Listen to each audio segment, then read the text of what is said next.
Every Tuesday at 10 a.m. Pacific Time, myself, Michael Babcock, and Marty Sobo go live in ACB Community to answer your technology questions. How do you join in? Couple of ways. Use Alexa, your computer, or the new ACB Link app to listen to ACB Media 5. You can also join in Clubhouse, or visit acb.community to learn how to join us live in Zoom. Every Tuesday at 10 a.m. Pacific Time. We'll see you there with your tech questions.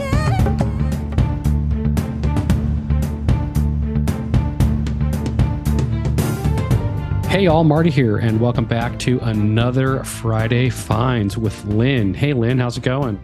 Hey guys, it's great to be back. Awesome. So what do we got up first today? Okay, well, first we're going to talk about Mastodon. And most of us, Mastodon is sort of an Instagram, Twitter alternative. A lot of us have not liked the stuff that's going on at Twitter. And so we have moved to Mastodon, which is sort of it is sort of like Twitter, but in a way it isn't. It's decentralized. So basically when you join it, you pick a server or an instance, they call it. And each instance sort of sets its own rules. The problem that we have is that Mastodon, unfortunately, does have a child abuse content problem. And this is according to a research report from a group called the Stanford Internet Observatory. And basically, this is a group that looks at child exploitation. They do have, scanning tools and different clearinghouses that will allow you to scan the data that's on a server to detect these different things that, but they say that the research within the first 5 minutes that they were even working on this project, they found over 600 pieces of known and suspected, child sexual exploitation material, photos, tags. That's scary. So with, one of the researchers said he has never seen anything like it. He's been studying platforms for a long time, and he said that this was the worst that he's ever seen in a social media platform. Do they say what they're going to do about it, if there's anything they can do about it? Well, the report basically is, I guess, directed toward admins of the instances, because the challenge with Mastodon, of course, is that everybody has their own, every instance and every administrator, has their own. That would be scary. You would think, how in the world would they police that? And how in the world would they find out all these instances, because right. And if that's there's what so they're many, saying. People could create their own, they can probably right. hide and them. they don't have the tools. They say that these admins really don't have the tools and the resources like the bigger social media platforms to police and moderate all of the activities on their servers. And also they mentioned that different countries have different definitions of inappropriate material. They were saying a lot of it came from Japan, because Japan has a lot of the anime, I don't know. And they're, I guess, culturally, everybody, we don't have standardized definitions, I guess, of what is considered exploitative content. But they're saying that it's just rampant, across the whole network, the whole Fediverse. And they're saying that instances really need to start investing in these centralized clearinghouses for content scanning, and moderation tools. And this, like the bigger platforms do, they're going to have to start, really cracking down on this. And that it's difficult we'll have to it's follow so this centralized. Yeah, Yeah, it's definitely. interesting. It's really just interesting. Yeah. Yep, we'll have to follow this, see where it goes, and see what happens as we move forward. So, all right, Yes, what do we yes, got next on the agenda? everybody's starting to notice, right? The back to school sales. And I can remember as a kid, you get these little twinges in your belly, right? Like, oh, school is about ready to start, And teachers are getting tummy twinges too, because this year, along with the social problems that kids have and all the things that teachers deal with, of course, now they have to deal with the issue of AI and trying to determine whether a student's content, a student's work is AI generated, and really how to incorporate AI or how to deal with it in their classrooms. So most of us have probably heard of OpenAI. They are the company that makes ChatGPT. They're the company behind ChatGPT, which is kind of it's a tool, a bot that, well, it's wonderful as far as I'm concerned. But you can ask it to write reports. You can ask it to take content and summarize it or make it sound better. And of course, it's comes back very quickly with a report that you could turn into as a class report or, something at school.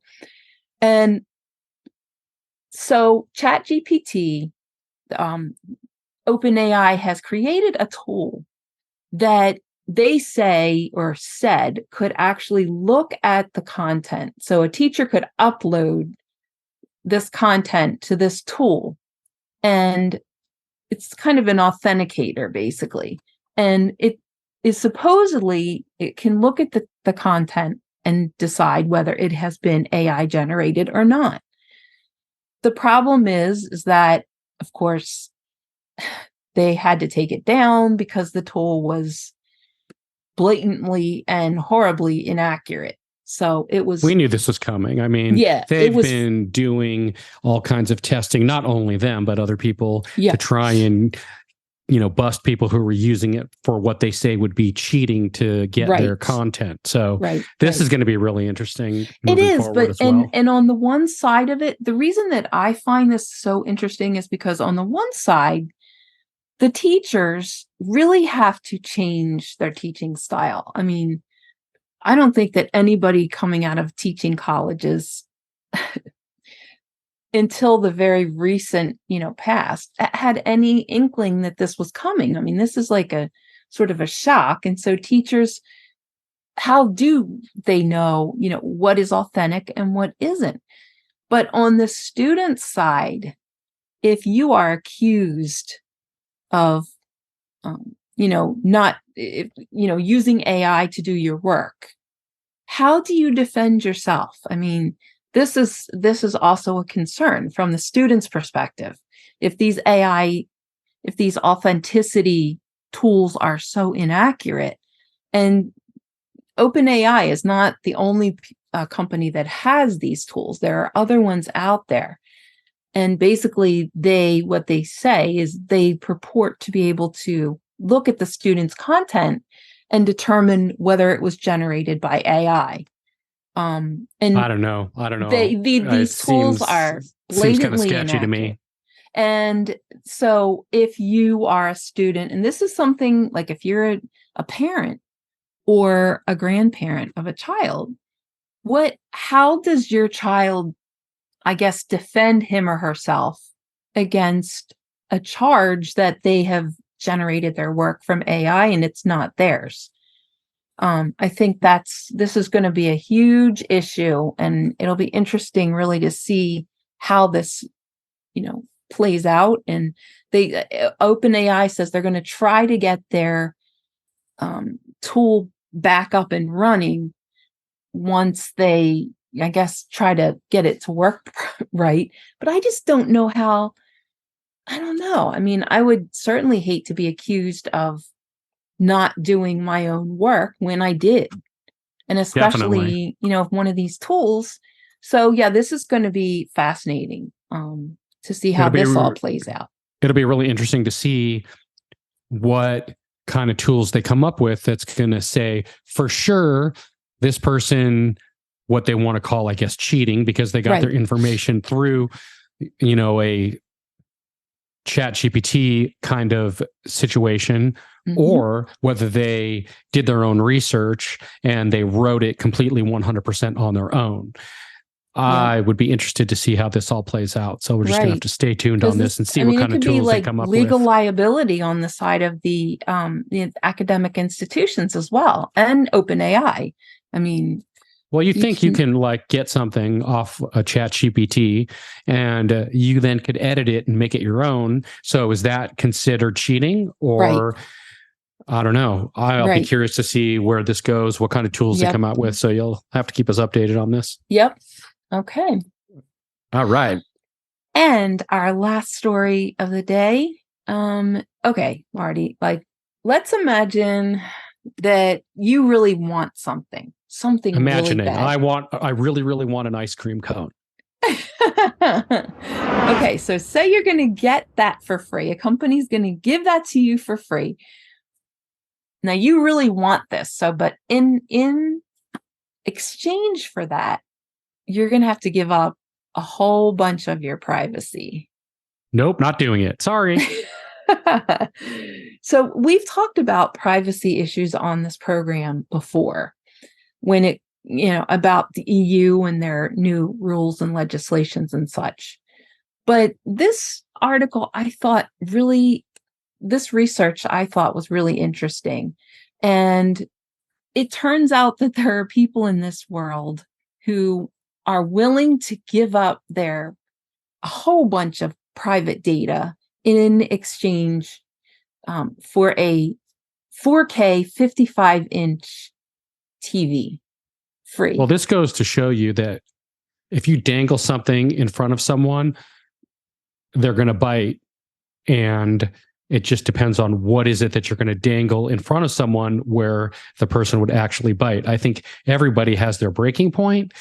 But realistically, I mean, to give up personal information, and who knows where that's going to lead and what they're going to do with your information, because I'm sure they don't tell you. They just want you to give it up and go, here's a TV, and you give us all your information. Nope, not happening. I'm not doing it. So this is a company called Telly, and it's a startup, and they've launched a service where users can get a free big screen TV, but they have to fill out, there are tons of caveats here, okay? They have to fill out a very extensive survey about themselves and their families, what kind of cars they own, how many kids they have, who was their cell phone provider, let's see, home ownership, how many kids, pets. This is sounding like it's just going down a bad path. Their ethnicity, their viewing habits, and they have to, but it's very transparent because the FTC and the EU, they have very strict, rules about these things. And so when you sign up for this, you are very well aware of what you're getting yourself into. I mean, it's very clear, supposedly, that's if you pay attention. The person who's filling out all this information just to get a TV, do you think that they're paying attention, or you think they're just filling it out as quick as they can and submitting it so they can get a TV? I don't know, but apparently, so basically what also happens, this is a little this sort of creeped me out a little bit. So this TV has a screen that runs advertising all the time. And I'm not sure if you can turn that off, but I think it even said that when you turn the TV off, this thing, keeps running. But it also has a sensor, so it can tell how many people are watching at any given time. So, but the interesting thing about this is that if you look at the demographics of this service, they say that most of the current users earn more than $50,000 per year. So these were not and they have above average educational attainment, above the national average. So, these are people that, now most of them are either millennials or Gen Z. Right. But I guess this really makes me wonder, is it a thing where these the younger generations really don't fret about privacy as much as the older generations do? Because I know my sister still does not want to give her credit card number online. And she's a boomer. Well, when it comes to advertisement, there's other companies that do this kind of thing. Sure. For example, let's look at the Amazon Kindles, right? Right. They come two ways. There's no difference in any of them, but they come in two ways. Option number one is you can pay less money. These are not the numbers, but let's just say $100 you pay for whatever Kindle you want to buy. And you get advertisements every time you turn it on. The first thing you see is some advertisements, but they sell another one right next to that one that says you can pay an extra $40, let's say. So now you're going to pay $140, and then you will not get the advertisements. They remove the advertisements completely.